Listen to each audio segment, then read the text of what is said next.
লাইটারটা মনে গাড়িতে রেখে এসেছি। ভাইয়ের কাছে কি ম্যাচ আছে?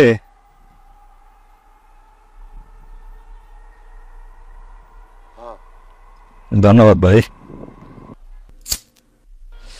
ভাইজানের বাড়ি কি এখানেই? এই তো পিছনে। কি করেন? নৌকা আছে, মাছ ধরি। বাচ্চা কাচ্চা আছে 4 জন। এই নৌকা দিয়ে মাছ ধরে পরিবার চালাইতে পারেন? চলে, চললে যায়, আল্লাহ চালে। ছেলে মেয়ের ভবিষ্যৎ? ভবিষ্যৎ নিয়ে ভাবি না, আল্লাহর মাল আল্লাহ দে। ভাই শোনেন, এই যে বর্তমানে আপনার যে অবস্থা, তার চেয়ে অনেক খারাপ অবস্থা এক সময় আমার ছিল। কিন্তু আজকে আমার 2টা জুতার ফ্যাক্টরি, একটা বিড়ির ফ্যাক্টরি। ঢাকা শহরে আমার 8টা ফ্ল্যাট, 10 তলা একটা বিল্ডিং, গাড়ি, বাড়ি, ছেলে মেয়ে বড় বড় স্কুলে, নামি দামি স্কুলে পড়াশোনা করে। এটা দিয়ে আমি কি করুন? আরে ভাই, আজকে আমার যে অবস্থা সেটা তো এমনি এমনি হয় নাই। এই জন্য আমাকে পরিশ্রম করতে হয়েছে, প্রচুর পরিমাণে দিনে রাতে পরিশ্রম করছি, আমার মেধা কাটাইছি।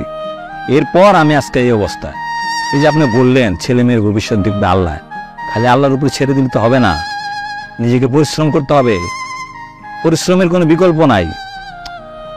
আমি আপনাকে একটা পরামর্শ দিই, দেখ, এই যে আপনি নৌকা দিয়ে মাছ ধরেন, কত ঘন্টা ধরেন? 8 ঘন্টা অথবা 10 ঘন্টা। আপনি পরিশ্রম বাড়ায় দেন, 10 ঘন্টার জায়গায় 12 ঘন্টা করেন, 12 ঘন্টার জায়গায় 16 ঘন্টা করেন। করলাম, তাতে কি হইল? আপনার আয় বাড়লো। আয়ের কিছু অংশ আপনার পরিবারে ব্যয় করবেন, কিছু অংশ সঞ্চয় করবেন। করলাম, সঞ্চয় করলাম। এইভাবে সঞ্চয় করার পর আপনি আরেকটা নৌকা কিনলাম, আরেকটা নৌকা। এই 2টা নৌকার মধ্যে একটা আপনি থাকবেন আর একটা আপনার কর্মচারী থাকবে। থাকলো, 2 নৌকা দিয়া আপনি মাছ ধরলেন, আয় করলেন, টাকা জমাইলেন, আরেকটা নৌকা কিনলাম আরেকটা নৌকা। এই 3টা নৌকা দিয়া আপনি মাছ ধরেন, আয় করলেন, টাকা জমাইলেন, পরিবারে ব্যয় করলেন, আরেকটা নৌকা কিনেন। 4টা নৌকা।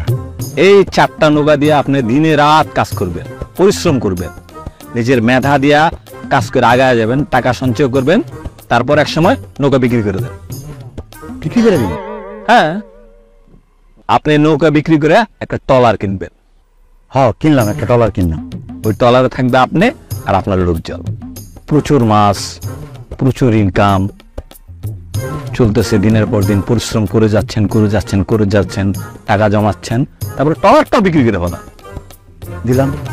বিক্রি করে দেয়া একটা বড় ট্রলার কিনেন, যেই ট্রলার দিয়ে সমুদ্রে মাছ শিকার করা যায়। বড় ট্রলার কিনলাম। কিন্তু সমুদ্র আপনি যাবেন না, সমুদ্রে যাওয়া তো রিস্ক, যে কোনো সময় প্রাণ নাশ হইতে পারে। ওইখানে যাবে আপনার লোকজন, আপনার কর্মচারী, তারা মাছ ধরবে, আপনি শুধু মোকামে বসা টাকার হিসাব করবেন, টাকা গুনবেন। বললাম, এখন আপনি এই ট্রলার আর আপনার মাছের ব্যবসা দেখায় ব্যাংক থেকে বড় পরিমাণে লোন নেবেন। নিলাম, লোন নিলাম। এই লোন নিয়ে আপনি একটা জাহাজ কিনবেন, বড় জাহাজ। বড় জাহাজ কিনলাম। এরপর মাছ বিক্রি করা বন্ধ করে দিব। হ্যাঁ, আপনি ঢাকায় বড় একটা অফিস নেন, সেখানে বিবিএ করা, এমবিএ করা পোলাপান আপনার কর্মচারী হিসেবে নেবেন। আর দেশে কোনো মাছ বিক্রি করবেন না, সব মাছ বিদেশে এক্সপোর্ট করবেন। খালি ডলার আসবে, ডলার। আপনি বাড়ি করবেন, গাড়ি করবেন, ছেলে মেয়েকে বড় বড় স্কুলে পড়াবেন, পুষে যাওয়ার আপনার দরকার নেই, কর্মচারীরা দেখবে। আমরা শুধু টাকা গুনবেন, ডলার গুনবেন, আর জীবনটাকে উপভোগ করবেন, চিল করবেন। চিল? আরে ভাই, চিল মানে এনজয়, মজা করবেন, মজা মানে?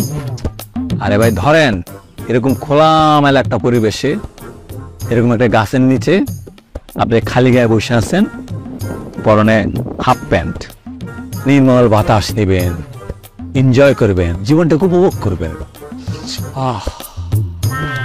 এই এত কিছু কইরা, এত টাকা কামাই, এত কষ্ট কইরা, এই হাফ প্যান্ট পইরা খালি গায়ে গাছের নিচে বসে থাকুন? হ্যাঁ, এনজয়। তাইলে আমি এখন কি বান্না ছিড়তাছি? এই গাছের নিচে বসার লোক আমার এত কিছু করার কি দরকার? চল মিয়া, উঠেন উঠেন। ইচ্ছা বলাইছে, প্যান্ট শার্ট পরে আইসা আমারে হাফ প্যান্ট আর খালি গায়ে গাছের নিচে বয়